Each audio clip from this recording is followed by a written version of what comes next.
nothing but untying. And so the universe then has no choice. First attribute of the secret place. The secret place is a place of revelation. It makes you free because it awakens you and makes you consciously aware that everything that you thought was holding you is an illusion.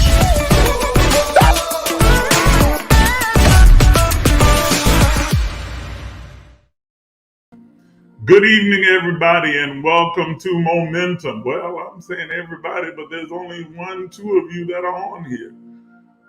One, that's just you, Sister Winston. You're the only one that's here. So it's just me and you. It's just me and you that's here. So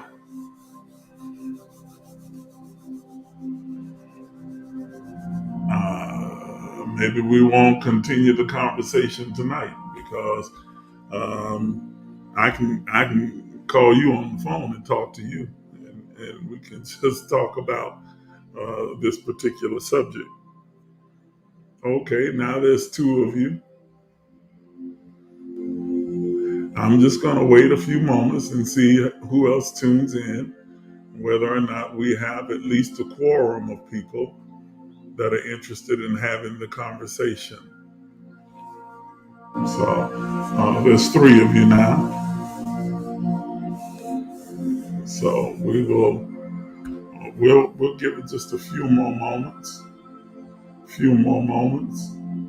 to see if others are going to tune in.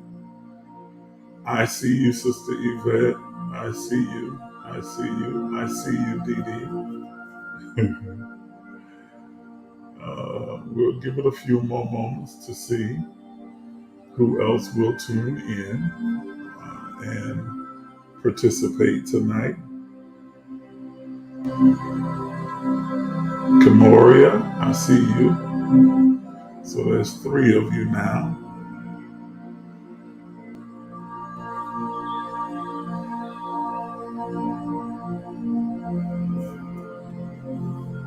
I see three of you that are here.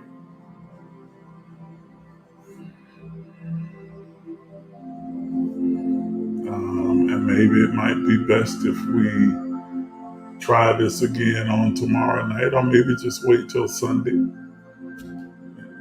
Everyone may have other things on their plate and are just too busy right at this particular point to tune in. And I know that there are those who would say, well, just teach the 3 or 4 of us that are here. That's not my assignment. My assignment is to reach the masses.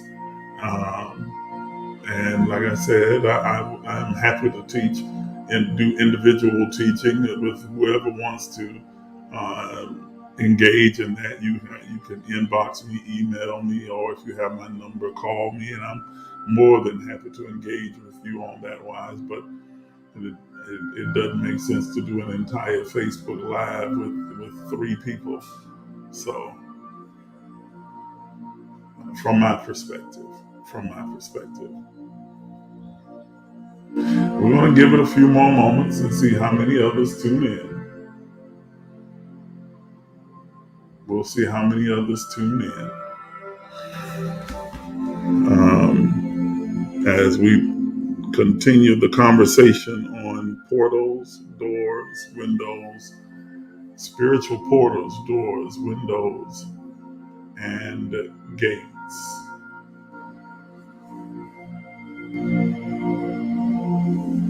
Yes, that's something that I am have been putting together and planning to do individual teaching and mentorship with those who are desirous of doing so. I will be putting out a plan for that before the end of the month. Absolutely, that's something that I intend to do individual coaching or mentorship and teaching for those who desire to take advantage of that. I'm still trying to pull together the entire structure of it, and so that it would be well organized and structured and tailored toward the specific needs of the individuals that would want to be involved in that. So yeah, absolutely, Kamoria, that's something that that's definitely been in the works, and that am going to make available to those who are interested, and would like that one-on-one type of mentorship. Absolutely, absolutely. Let's see where we are. There are about 6 of you that are on. I'm going to give it just a few more moments. Those of you who are on can tag and share as many people as you desire. Uh, Great. I'm glad to see that Kamoria and Theresa, Winston. Um,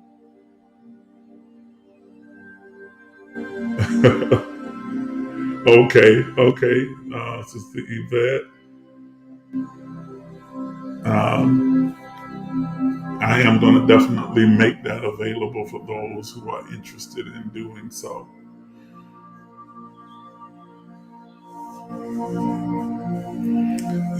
But I know that what I have is of value, it's of worth. My time is valuable as well, and so um, I fully recognize the value of what I have and who I am.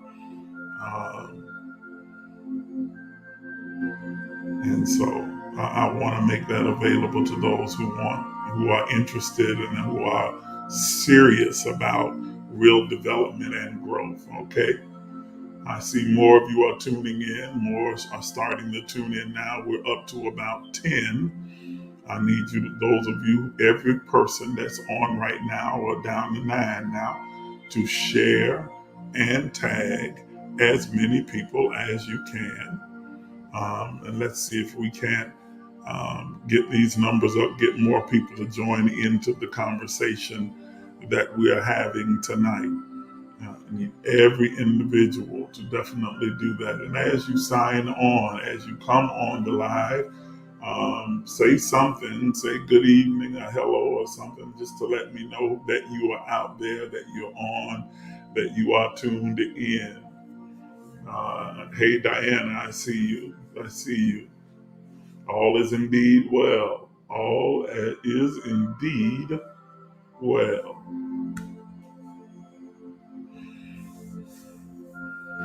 Um,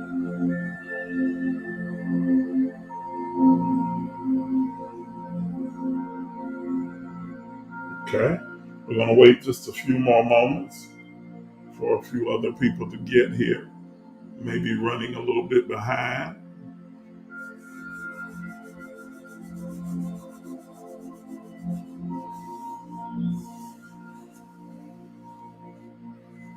Hey, Kiwi, I see you. Hey. I see you. I see you.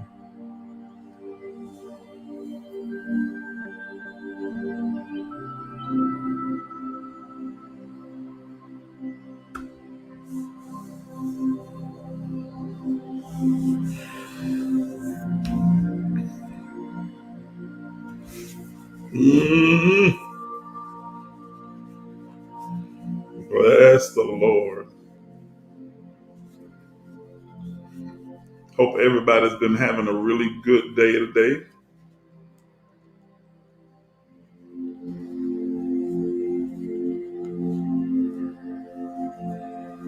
I don't I'm not going to write a book right now about that. Theresa is asking. She says she would love to hear more about my near-death experience. It it wasn't a near-death; it was a death. Will I be writing about it? I intend to write a book about it eventually, but not anytime soon. And I am happy to share some of the things that I experienced during that whole episode. For those of you who may not have been on when I talked about the fact that um, a few years back now, it's been about 3.5 years ago, I had a massive heart attack, actually had 5 massive heart attacks, and had to undergo open heart surgery and died on the table. Um, uh, and as you, of course, obviously, I was brought back because I'm here with you tonight, but had a very intense experience with that. And there are things that were made known to me that I remembered and reconstructed, that I became consciously aware of as a result of being in that time and space where I was outside of my body, um, and experienced some things there that certainly, I'm going to write a book about it one day, probably not anytime soon, but I'm happy to share some of those experiences. There's some things that I'm not ready to share or talk about just yet. Um, there are some things that I'm still trying to wrap my head around, but certainly there are a number of other things that I am willing to share. That I am willing to share and to talk about. It's quite an experience. Quite an experience. All of you that are on right now, please tag and share. Tag and share, and invite as many people as you desire and as you can to come join us in this conscious conversation. All right, so let's go ahead and begin our conversation tonight, and we're going to pick up where we left off last night. We have been talking about the nature of being. What is the nature or the essence or the modus operandi, the function and the capacity and possibilities that are available to us as spirits, divine spirits that are consciously aware of themselves being human, as the divine reflection or image and likeness of God in three-dimensional form, that's body, this human body, consciously aware of itself being human while remaining divine. Let me say that again. To be consciously aware of yourself being human, having this human experience and expression while remaining a divine, omniscient, omnipresent, omnipotent, and omniactive spirit. What is the nature of being? What is the nature of being? When you recognize that you are not a human having a spiritual experience and seeking to embrace or become spiritual, but that you are a divine spirit that is consciously aware of itself, having a human experience, learning how to navigate and matriculate through this three-dimensional iteration of existence, and learning what that means, learning how I experience and express the divine in a three-dimensional form while being transported and given a vehicle through which to express my divinity in the earth realm. What does it mean to be a spirit being, to be in the world, but not of this world, not a part of this world, created of this world, birth of this world, but having to live, navigate, experience, and express yourself in this world while being of another world or another dimension or plane of consciousness.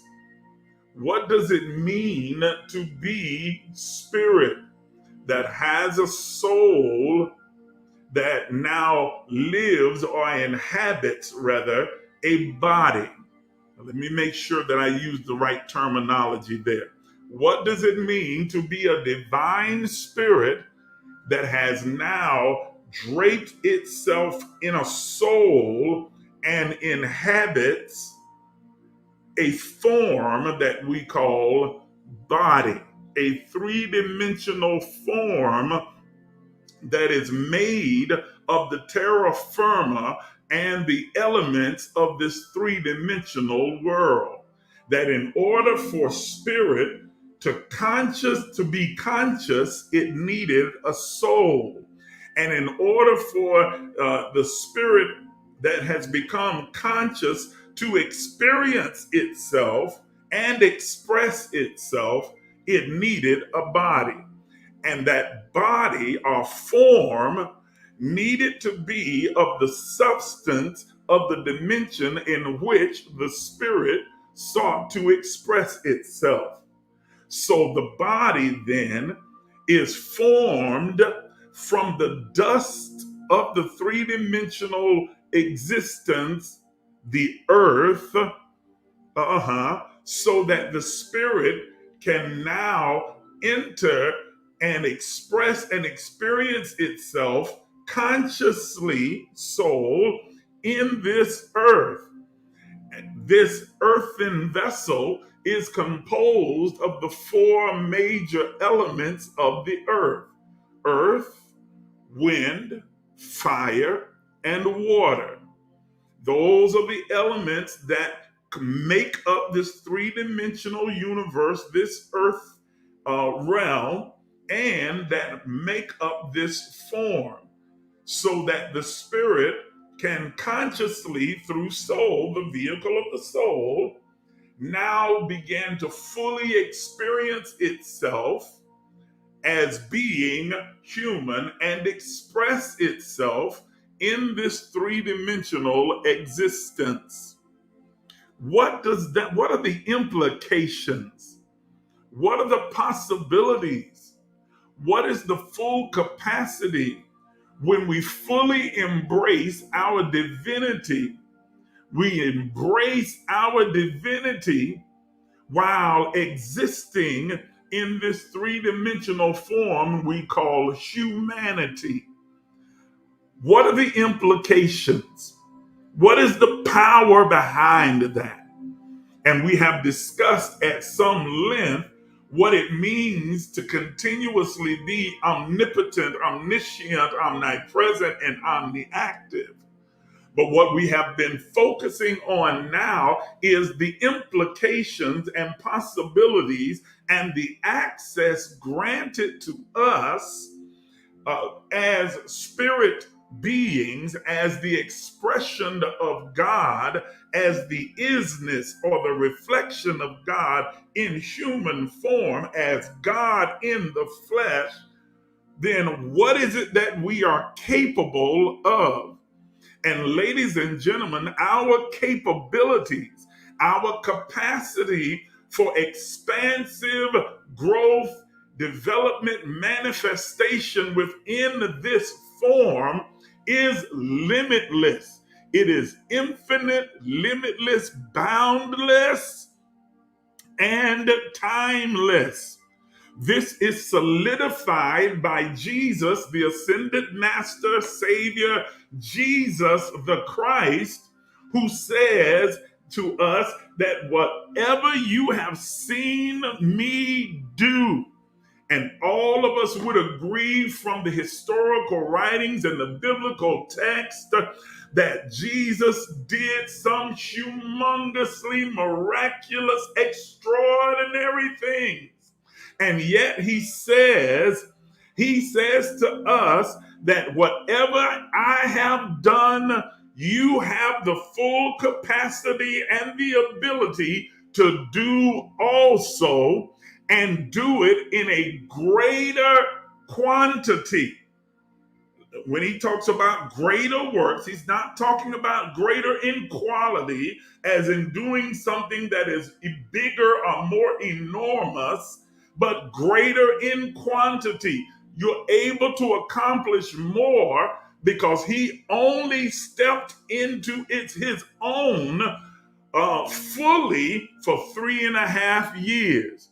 That most of us, after coming to this awakening, have a multiplicity of years to fully explore the full capacity of what we are capable of as divine spirits, as God in the flesh.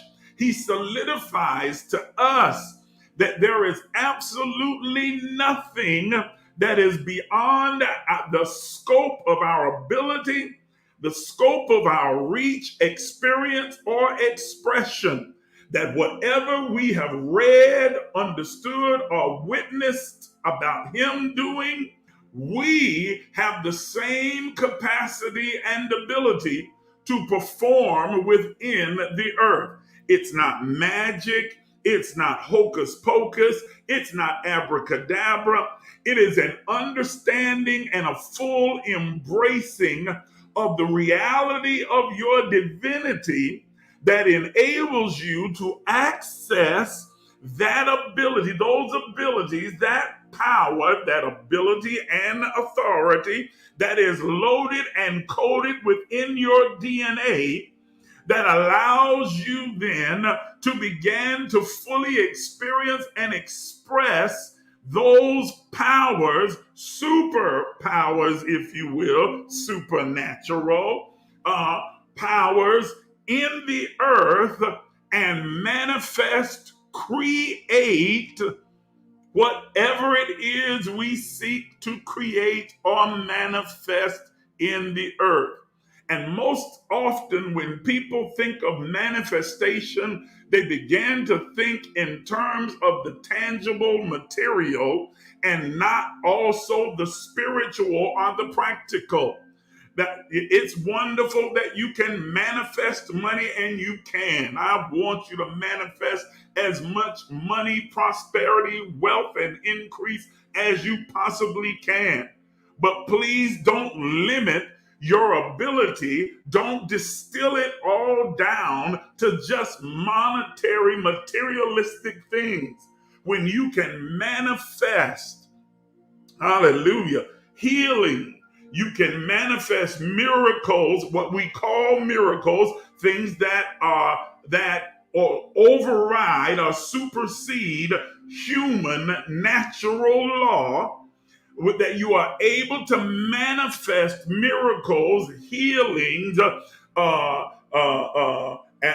and things that are more useful and practical, not only to your growth, development, and evolution, but leave a legacy of such behind for the generations that will follow you, as breadcrumbs, if you will, for them to follow, so that they will step into that same enlightened place that you have already experienced.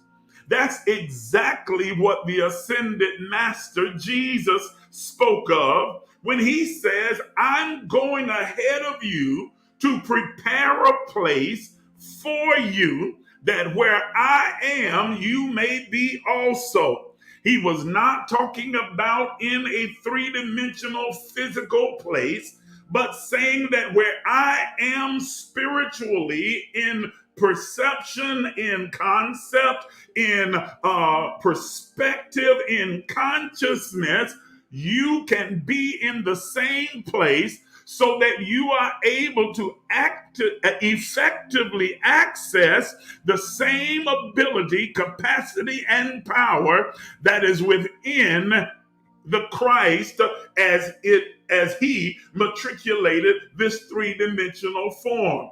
And he says, because in my Father's house, where is the Father's house? Lord have mercy. I know I'm supposed to be talking about doors and portals, but I'm coming there, but I just need to go down this vein. When he talks about the Father's house, he's not talking about some great city in the sky that sits beyond the clouds and beyond the stars and the planets. But where is the Father's house? Paul comes along later and tells us that our body is the temple of the holy, the temple of the Holy Ghost, the Holy Spirit, that is God. That God dwells not in the temples of men or tents, but dwells inside of us. We are the Father's house. We are the Father's temple. And he says, in that house, there are many mansions, that is allegorical for compartment, dimensions, realms of thought, understanding, and revelation and insight.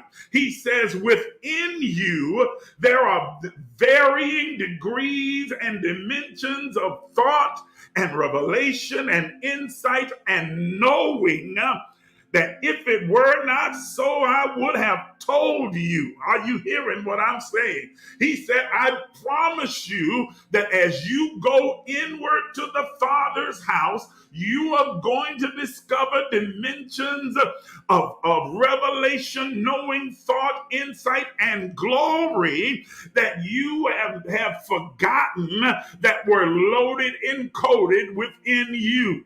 But that as you are transformed by the renewing, the recalibrating, the remembering, reconstructing, reminding of your mind, yes, glory, you will begin to enter into those dimensions, those rooms, those compartments of understanding, revelation, insight, and knowing. Are you understanding what I'm saying? And he says that is within the Father's house. Now, outside of the Father's house, outside of the temple, there are portals and doors, windows and gates. And all throughout sacred text, the one that we are using to alliterate this particular teaching, that is the Bible, it is littered with the use of these terminologies that we have often just passed over and moved past because we thought of them from a three-dimensional standpoint or perspective, not understanding the spiritual implication behind these words and what they not only mean, but what they provide us with or afford us the opportunity to experience and express. And last night we discovered, or we explored, what the vehicle of portals were about. We understood that portals are a passageway connecting dimensions across the multiverse. Let me repeat that again for those of you who may not have been here last night. That portals are passageways that connect dimensions across the multiverse.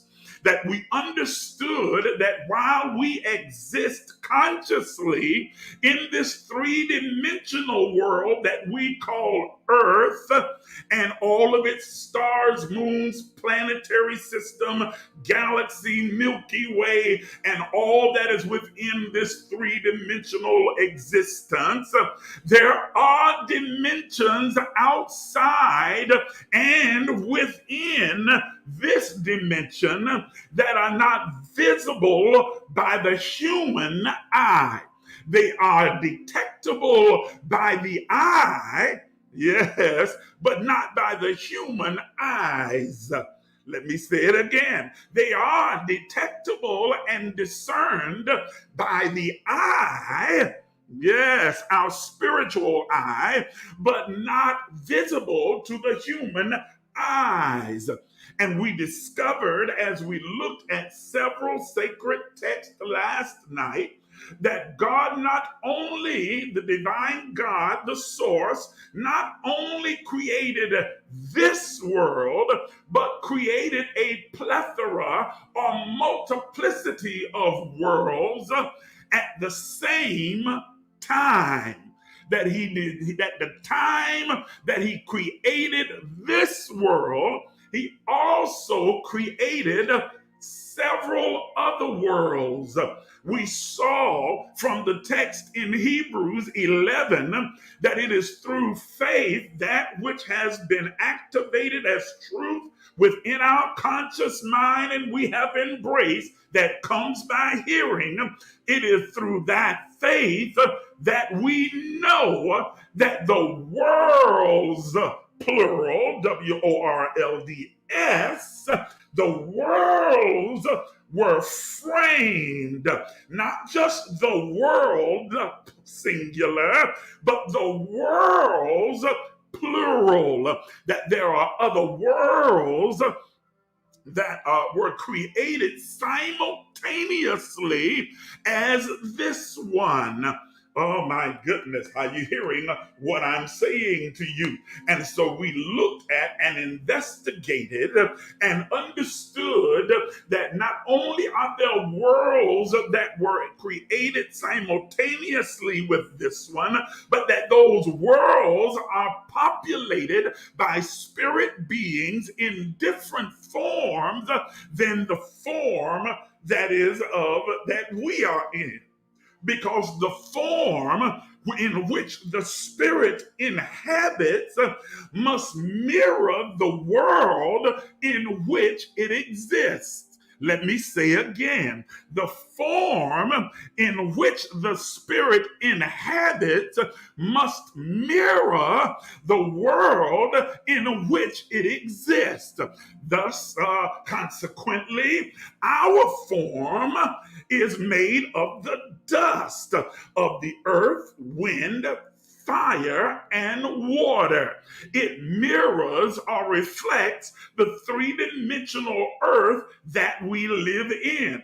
But the form that the spirit inhabits in other dimensions then mirrors the world in which that spirit seeks to express itself. That form mirrors its world. Are you understanding what I'm saying? That everything produces after its own kind. And so that form now mirrors the world in which the spirit inhabits it. Yes. That dimension is what determines the form. And so while you are you're consciously experiencing yourself in this form for this world, you are unconsciously experiencing yourself and expressing yourself in a different form, in a different dimension or world that mirrors the dimension in which it exists. Are y'all hearing what I'm saying tonight? Am I going too fast? I don't want to go. Okay. I missed the question. Let me put a pin right here and pause. Let me answer this question.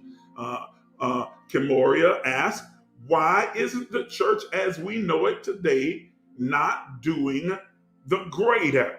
That's an absolutely wonderful and necessary question.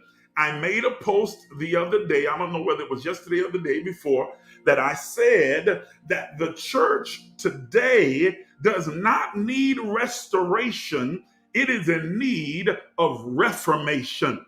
Because the church or religious community has become so infiltrated and polluted with the ideas, dogmas, legalisms, concepts of men that they have almost completely excommunicated all that had to do with God, spirit, and soul. That they are more focused on the three-dimensional form and the tangible emotional experiences rather than the substantive change and expression of the divine. They are more focused on keeping the rules than they are in being rulers. Lord have mercy, let me say it again. They are more focused on keeping the rules than they are on being rulers. They have distilled rulership down to something as simple and tangible and illusionary as money, wealth. Oh my goodness, have mercy. Yes. And materialistic gain, and therefore measured their spirituality based upon the size of their church, the size of their congregation, what's the word I'm looking for? The wealth of their congregants and their own wealth, and say, well, they must be God. Look how big their church is. Look at what how they're living. Look at how they're driving. Look at where they live. Look at the clothes they wear. Look at how many people are following them. But do understand that even the ascended master, Jesus, only had 12 consistent followers, and said, foxes have holes and birds of the air have nests, but the Son of Man has nowhere to lay his head. Are you hearing what I'm saying? And that every ascended master that has ever walked the earth, from Muhammad to Jesus to Krishna, only had a handful of devoted, consistent, perpetual followers. They drew crowds, but they didn't lead crowds. They led a small handful of disciples. All right, anyway, but the answer to the question is that we're in need of a real reformation. Not just a bunch of jumping, shouting, hollering, and screaming, and spitting, and jumping over pews, and falling out and rolling on the floor. But real reformation happens when your mind changes, when you are willing to excise all of the things that you thought you knew and open your mind to the possibilities, to the infinite, limitless possibilities, and began to understand the universal reach of God. The moment that a particular religion, be it Christianity, Islam, Buddhism, Hinduism, or whatever, thinks that they have cornered the market on God and on spirituality, and they have decided that this is the road you must take, is the moment that they have completely stepped out of alignment with the divine. Yeah. Multiple expressions, one spirit. Are y'all hearing what I'm saying? And so Paul sums it up by saying, they, being ignorant of God's righteousness, the fact that in righteousness is imputed, that we are born righteous, we are created righteous, we are incarnated righteous, that it's not something to be achieved, not something to be sought after, not something to be pursued, not something that we have to work for, not something that we have to tarry for, but that when we are born righteous, that we are born holy. He says, they being ignorant of this righteousness have gone about to establish their own righteousness, setting up rules, regulations, dogmas, and legalisms that would be the standard by which they would judge whether you meet the criteria of their idea of righteous and holy, and have not submitted themselves to the righteousness that is imputed or given or inherent by God. And it is for those reasons that we don't see on a large scale the greater. And I could go on, I could go further, but that's a really good question. But that's it in a pretty large nutshell. I can't say in a little one, in a pretty large nutshell. It was a long answer to the question. Let me see. I see a couple of more. I'm going to try and keep going, but I want to answer the question. So once we are capable of traveling between them, our spirits will take on the form of the worlds that we are traveling to. Absolutely.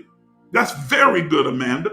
That as you began to master the ability to not only travel through, and remember that word travel is an anthropomorphism, because you are already there, because you are an omnipresent spirit. You just become consciously aware of yourself as being there. But we'll speak from that anthropomorphism because it's easier to understand that as you travel between dimensions and arrive in those different times and spaces, you do take on the form of the world in which you travel. Very good. Very good. Yes, they have a form of godliness and deny the power thereof. Yes, real reformation happens when the mind changes. Okay? Okay? All right. So as I was saying, the portals give us the access, the capacity, and the capability to now move through dimensions and begin to experience ourselves in these different worlds, in those different forms, to experience these other life forms or beings that exist in these other dimensions and world. Again, solidified by the text that we read from 2 Corinthians, where Paul speaks about knowing a man once above 14 years ago, whether in the body or out of the body, I cannot tell. Ooh. He said, I'm not even sure of how the encounter took place. I do know it was an otherworldly encounter because this individual was caught away, he said, his terminology, to the third heaven, that is, to a different dimensional experience and world, and it saw and was exposed to things and a language that he couldn't even utter. It was not lawful for him to even speak. But the point that he makes, again, 2 times in the dialogue, is that he could not really fully discern whether the man was from this dimension or from another dimension, whether in this world or not. He said, I can't really tell. That confusion, if you will, inability to accurately determine, gives us information because it infers, number one, if you can't tell whether he was from this world or another, number one, it says other worlds do exist. Number two, that if you can't tell whether he's from this world or another, then those who are in this world have the ability to go to another, and those who are from another world have the ability to come to this one through spiritual portals, those passageways that connect dimensions. And we saw that portals not only connect dimensions, but they connect time and space. They not only connect dimensions, but they connect time and space. Solidified in the book of Acts, chapter 8, when Philip has the encounter with the eunuch, and at the end of the encounter, after having baptized him, the eunuch, when the eunuch comes up out of the water, the scripture says, Philip has been taken away in the spirit, transported from Gaza to Azaroth. And when we see him again, he's in Azaroth, some 30 to 40 miles away from Gaza, because he steps out of one time and space through the portal that connects him to another time and space, and comes out on the other end some 30 and 40 miles away from where he steps in to the portal. Are y'all hearing what I'm saying? Now, that's just in your Bible. There are accounts of this in the Quran, not Philip, but other people. In the Quran, in the Bhagavad Gita, in the ancient book of the dead that the Egyptians held, which was way before the Bible was ever even conceived. There are mentions and stories of these events happening with other beings as they transported, if you will, and maneuvered from one dimension to another, from one time and space to another.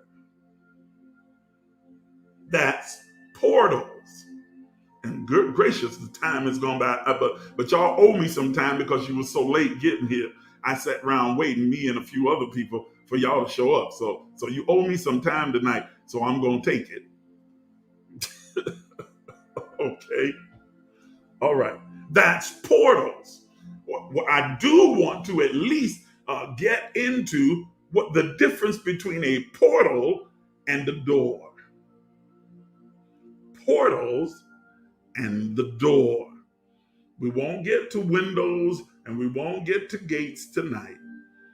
But I at least want to cross the threshold, no pun intended, of the door. Of the door. Doors, obviously, are both entrances as well as exits. They are the entrances and exits connecting not dimensions, but connecting opportunities. Opportunities for growth, for evolution, for development, for advancement, for promotion, and also for encounters. Doors are designed specifically to create, or to manifest, rather, not create, because we create, but the door is there to manifest opportunities, connecting the individual, the spirit being, with opportunities. Opportunities for growth, development, evolution, for encounters. Lord have mercy. And we're going to talk about that a bit. Advancement, it is there to manifest the opportunity. The first text that comes to mind immediately is when John has gone through a portal in a trance on the Isle of Patmos and is now standing in a dimension of spirit where he begins to see things, Lord have mercy, that he has never seen before, and gets a glimpse of futuristic events that he has never even began to imagine.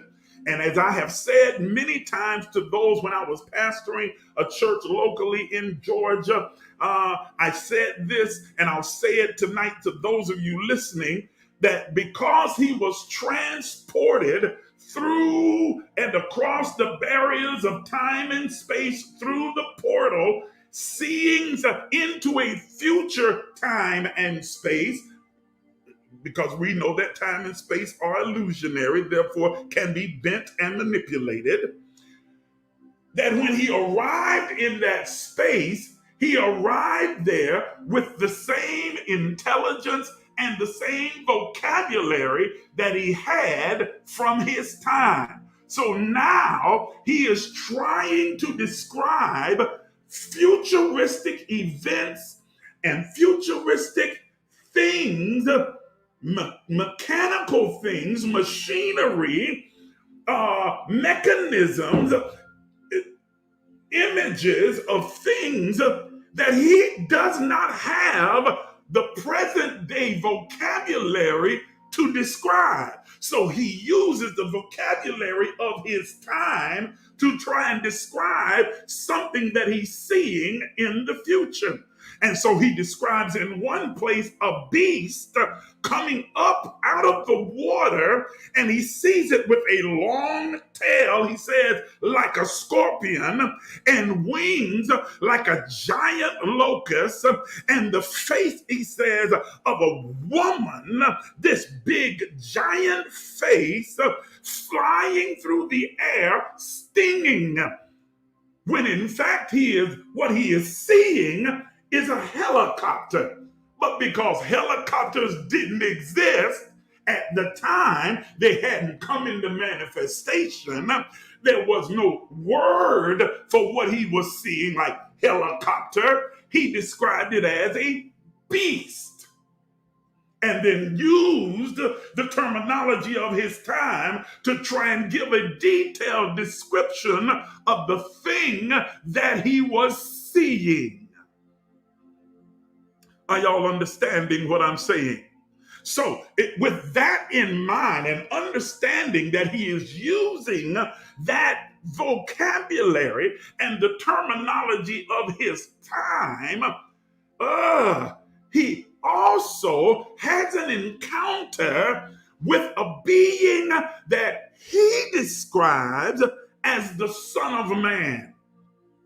That's his description, okay? And this being then says, I'm sending a message back to the three-dimensional world, to the churches or the assembly or the gathering, the ecclesia, that's the word that's used there, of those who are gathered strategically throughout the area of Asia Minor, which was the known world for John at that time. The known world for John. Whole nother conversation. And he says, I want you to tell one of those gatherings, each of them representing different dispensations of time and periods, but that's a whole nother teaching. But I want you to hear what he says. He says, tell one of those assemblies that he calls Philadelphia that I am setting before them an open door that no man can shut. He says, behold, I set before you an open door. The inference is that these doors create opportunities, and the door can either be open, but it can also be shut. He says, I'm setting it open and no man can shut it. Only because he determined that it would remain open. But doors have the ability to both be open and shut. Now, we know he was not talking about a physical door, right? We know what need would there be for a physical door to appear in a spiritual place or vision that he is having. What need would there be for a physical door? Further, one physical door is not big enough for an entire assembly or gathering, since he is speaking to the gathering of those who are in Philadelphia. So he is purely using the door as an allegorical term and speaking of a spiritual door that would be open to them. Are you hearing what I am saying?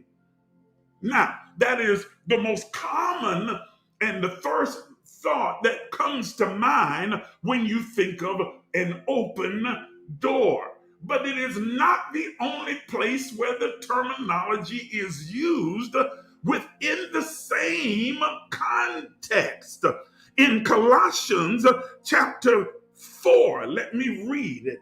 It says, with all praying also for us. Paul is saying to the Colossians, pray for me and those who are working with me, that God would open to us a door of utterance. He's not talking about a physical door, but a spiritual opportunity to speak, a place of influence.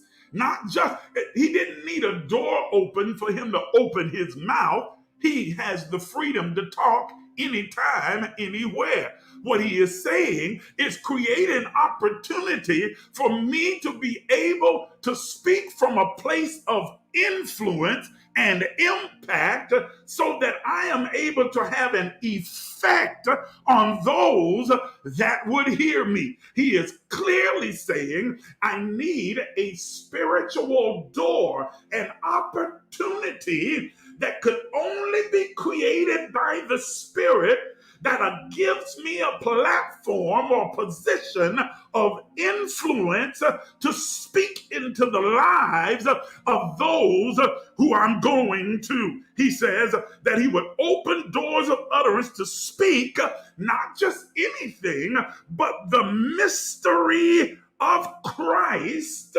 Ooh, I wish I had time to really deal with that. The mystery, those things that have been shrouded or hidden or covered, to uncover, unshroud, and reveal the Christ, the anointing, the power, this force and energy, he says, for which I am also a bond. Are you hearing what he's saying? He's saying, give me the opportunity. Spiritual doors are the manifestation of opportunities for growth, advancement, for evolution, development, for promotion and encounter, for us to be moved into places of influence. How does a child go from being born to a carpenter and a young girl to now having such influence? Crowds are thronging to him to hear what he has to say, and he speaks with impact and force that revolutionizes the mind of those who are hearing him.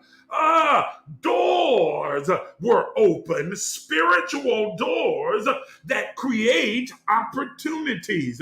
And I'm here to speak to some of you who are watching me on this live tonight to say that you have the ability, the capacity, the authority, the power to create spiritual doors that will set open and manifest opportunities for you to speak, for you to build, for you to evolve, for you to grow, for you to encounter and connect with persons of influence to further your original intent for your being in the earth.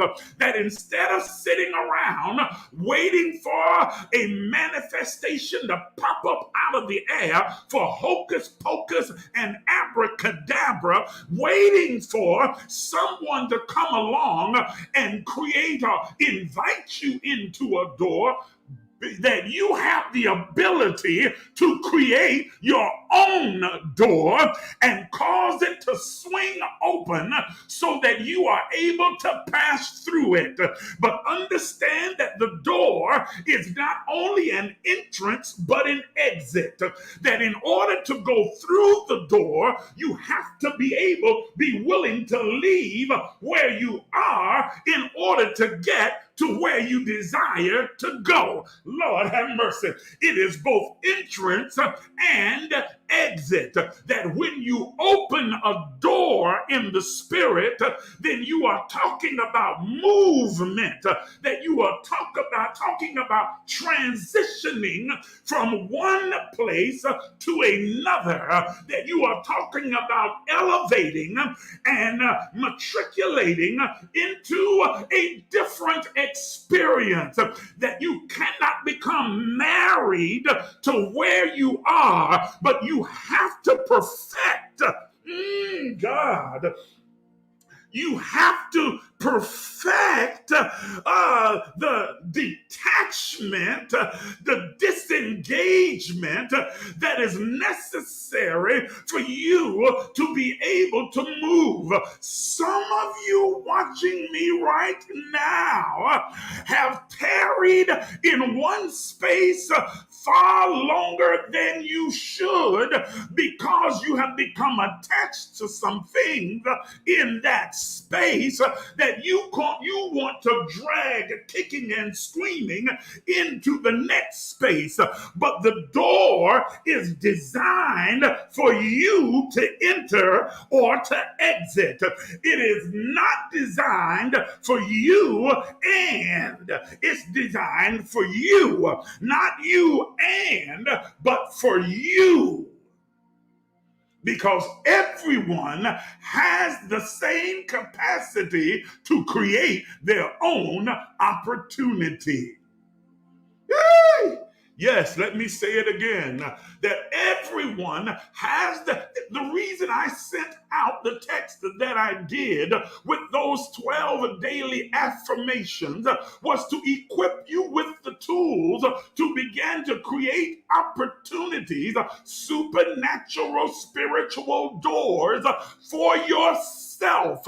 No, it's not for me to pray and lay hands and speak in tongues and prophesy a door. No, it's for you to create the door that is designed for you to enter and for you to exit.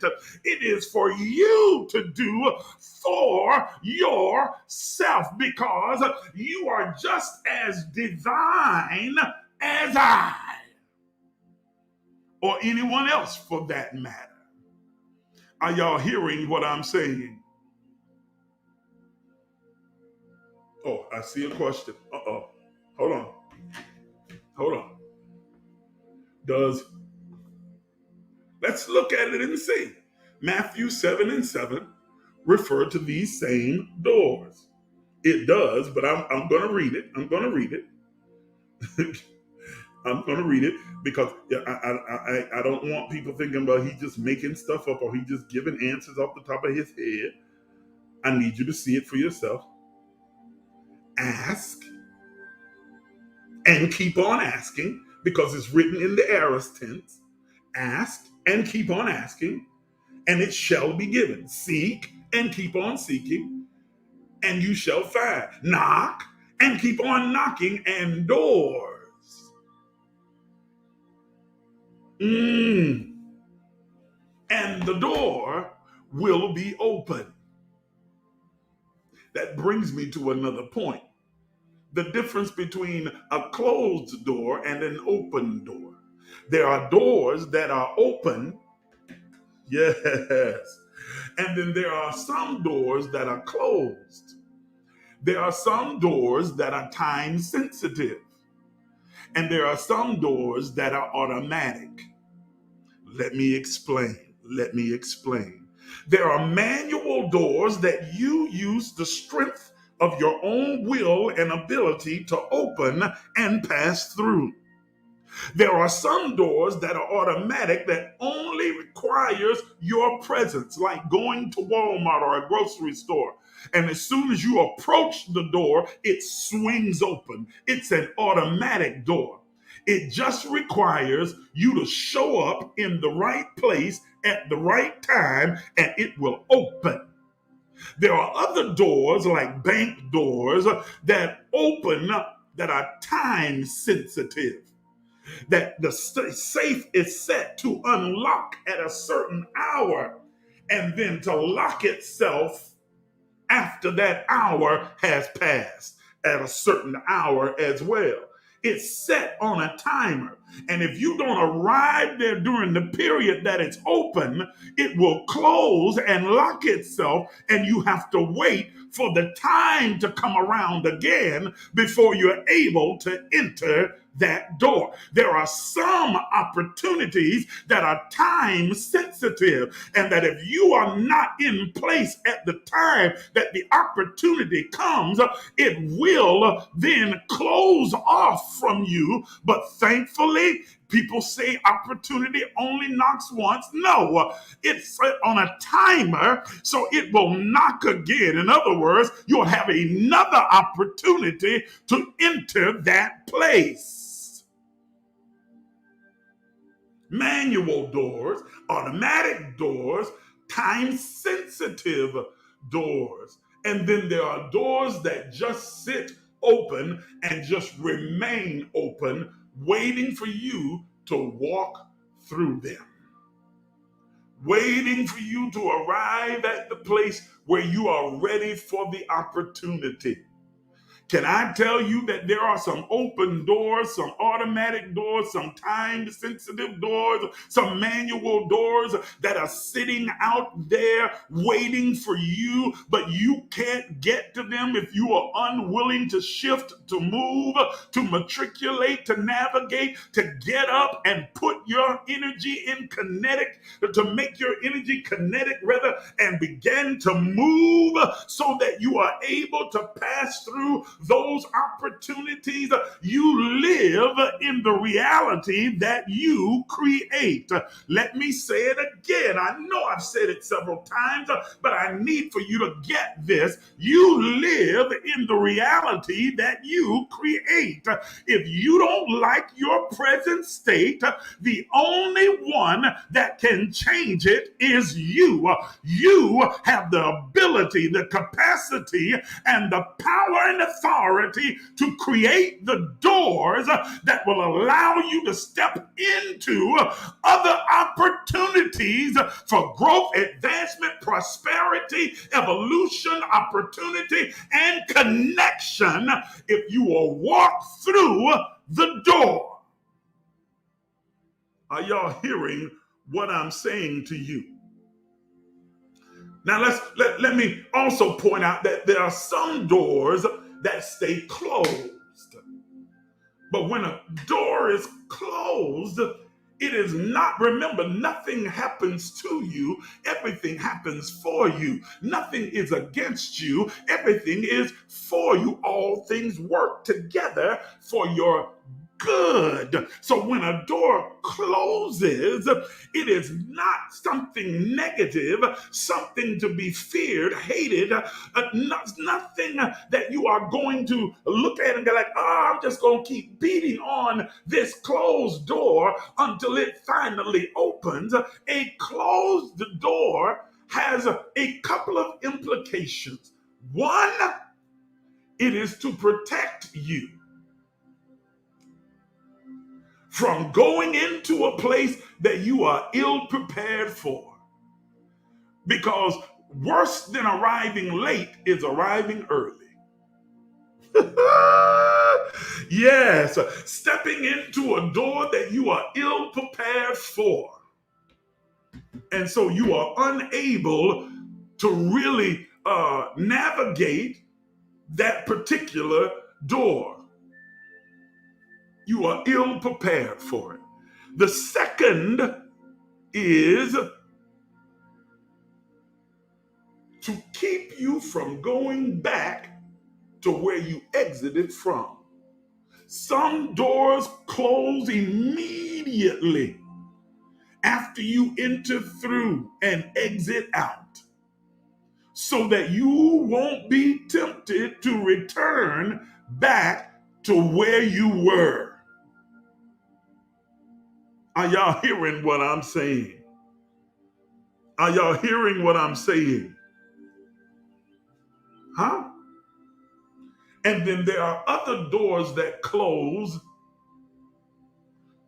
as a source of isolation,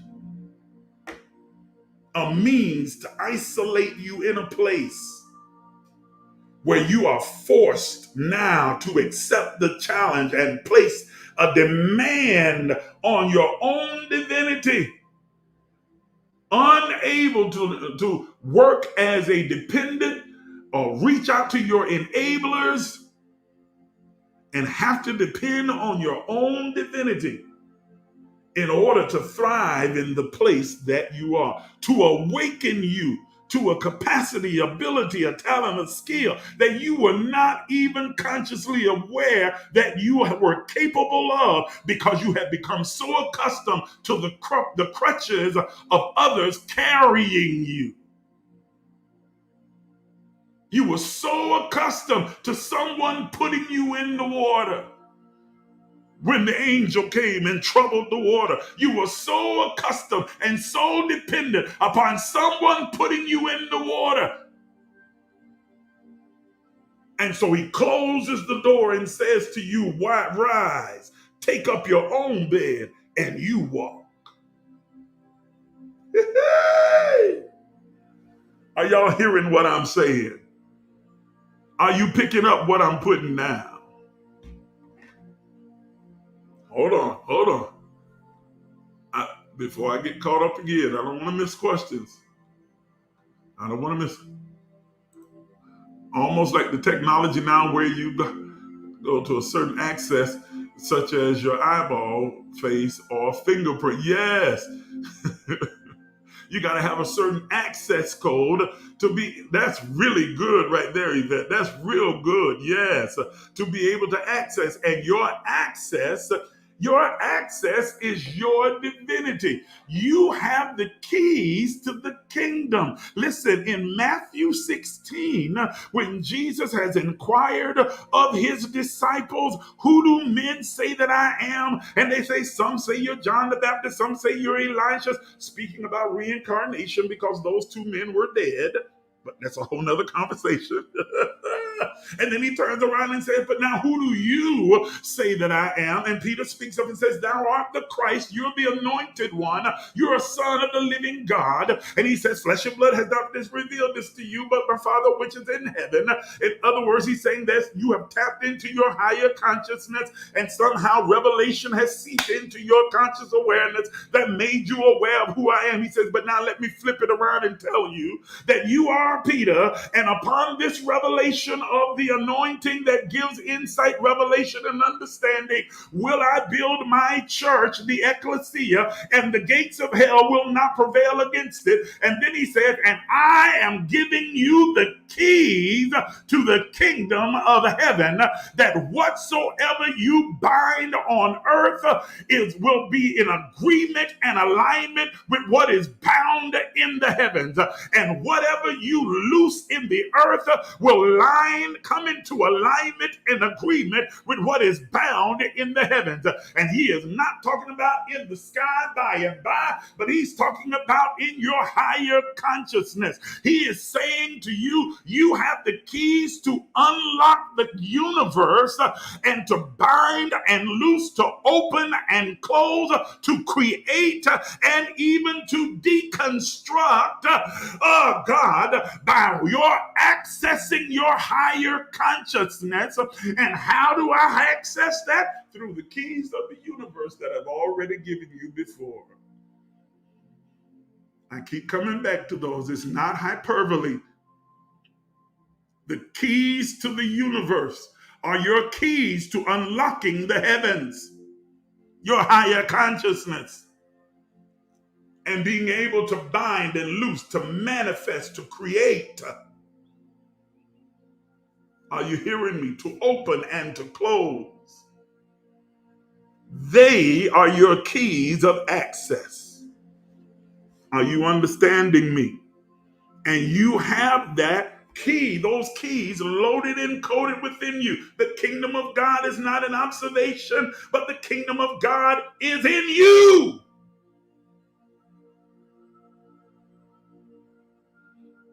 Are y'all understanding what I'm saying tonight? I said, are you understanding what I'm saying tonight? I know I'm a little bit over time, but you owe me sometimes, so just hang in there. We're almost done. Let me read this text. He says, Jesus is reported to have said in Matthew 6 and 7, and then Matthew 25 and 10. I'm going to read those two, and then I'm going to be done with it. Matthew 6 and 7, he says, but when you pray, when you begin to commune with your own divinity within you, when you talk to the God within, when you affirm, confirm, and confer with God within you, he says, don't use vain repetition, okay, as heathens do, for they think that they shall be heard for much speaking. But when you pray, he says, go into your inner chamber, your secret closet. Go within yourself, and then don't leave this door open. Close the door. Yay! I told you, the closed door sometimes serves to isolate and place a demand on that which is within. He says, close this door. Go inward and close the door. And those things that you make known and request and inquire will of me secretly, I will manifest outwardly.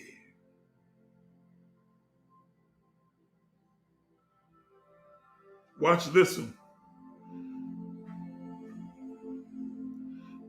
Another opportunity of these, another example rather of these doors that are time sensitive. Listen to what he says. And when they went out to buy, this is Matthew chapter 25, 5 wise, 5 foolish virgins. Okay. The reason they're all virgins is because they all represent spirit beings. It's about us. He says, the wise ones are prepared by having their oil. How do I maintain my oil so that I am always prepared for the opportunity that will present itself? How do I prepare myself to go in when the door is open? How do I prepare myself with the skills, the know-how, the ability, the talent, the confidence, the insight, the glory, the revelation, so that when the door is open, I'm prepared to enter in? And he said, they while those foolish who brought no oil, who were unprepared, hey, God, went out to try and make preparation, the opportunity came, bridegroom. And those who were prepared went through the door with the bridegroom, and the door was shut. And then those who were foolish came and said, open the door to us. It's like, no, you're too late now. You got to wait for the door to open again, but you can go ahead and maintain. Go ahead and prepare for the time that the door will be opened again. Are y'all hearing what I'm saying? Yes.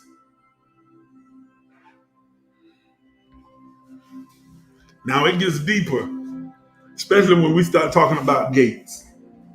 And that's what I'm going to deal with probably. I don't know if I'm going to come back on here tomorrow night because y'all were so slow about coming on tonight, man. You used up a bunch of my time. I don't know if y'all really hungry? Do you really want this teaching? Or y'all just playing with me? Y'all playing with me? Or y'all serious about this thing? Or maybe I should just wait till Sunday and come back and get into the gates. I'm going to go into my chamber and I'm going to pray. I'm going to pray and I'm going to do as the Spirit unctions me to do. So it may be tomorrow and it may be Saturday or it may be Sunday. We'll just see. If you haven't signed up for the text notifications, you need to do that right now tonight so that you don't miss it whenever it is that I come back on, whether it's tomorrow night or Saturday night or it's on Sunday night. You will get a notification of when, and you'll be ahead of the game. It was on the screen earlier. Let me see if I can't put it back up real quick. There it is. You need to go ahead and you need to do that. Follow the instructions right now. Text the word emerge to the number that you see scrolling on your screen right now so that you can be signed up for the text notification so that you don't miss the next part of this conscious conversation. It's powerful. You want to be here. And don't be late either. When you get that text notification, I tell you in 5 minutes, that's what I mean, 5 minutes. Come on over here so you can be on time and don't hold everybody else up. Come on on. Okay, I don't know too many people that go anywhere without your cell phone. So you always got your cell phone available. Even if you're not sitting in front of your computer, you got your cell phone, pick up your cell phone and click on so that you're able to listen. Put your earbuds in, your AirPods, or whatever you want to call them, and tune in. But be here and be on time, okay? So that you can participate in the conversation. The information is right there at the bottom of your screen. Sign up for the free text notifications. Absolutely free. Doesn't cost you anything but 30 seconds of your time to send the text. You're automatically signed up. You'll never be charged anything. It doesn't cost you a dime. Okay? Go ahead and do that now. Go ahead and do that now. And I want to give you the opportunity to be able to sow and to give, to demonstrate tangibly and demonstratively how much you value this teaching, you value me as your teacher, and you value what you have been learning. Okay, don't be a freeloader that's just on here, coming on every time and getting the information, and you're never a contributor. Contribute something. I don't care if it's the 50 cent, 5 cent, whatever you feel led of the Lord to give that, but give something. Make the exchange so you can begin to put in operation the laws of increase, the laws of prosperity, the law of circulation, the law of compensation, all the laws that tend toward your wealth and prosperity in your life. That's how you do it. And it's also how you show your appreciation and show how much you value what you are receiving. So take this opportunity and this privilege and honor to be able to give and do it right now, tonight. Use any of the means that you see on your screen. You can use the Cashapp, Zelle, or PayPal and give your gift in that manner. Whether it's 10,000, 1,000, 500, 150, 25, 20, 10, a dollar, 50 cents, a nickel, a penny. Doesn't matter to me. What matters is that you give, that you get these laws in work, employed, and working for you. Go ahead and do that right now before I go off the air. Go ahead and send your gift right now. Those of you who are partners, you know what's expected of you. Make sure you fulfill the things, the agreement that you entered into, and when you decided to partner with Emerge. Go ahead and do that right now so that you can help to build this platform and give us the ability to reach an even larger audience. I want to thank each and every one of you for tuning in. Thank you for your gifts. Thank you for your contributions. Thank you for your questions, your inquiries. Thank you for your prayers and your support. Thank you for your well wishes. Thank you for your the good energy that you are sending out and vibrations that you are sending my way. I feel it. It affects me. I sense it, and I am grateful for your generosity, for your love, your care, and for your support. I will see you back here very soon. I don't know if it'll be tomorrow or if it's going to be Sunday, but I will definitely see you back here very soon. Until then, you have an absolutely magnificent night, and then tomorrow have the best day ever. Good night, everybody. Thank you for tuning in. And be sure to catch us every Sunday at 7 p.m. for empowerment. That we are a unique expression. Every Thursday at 7 p.m. for momentum. The creation of God and the God who created him. Once again, be sure to follow us on all social media platforms. And we'll see you next time.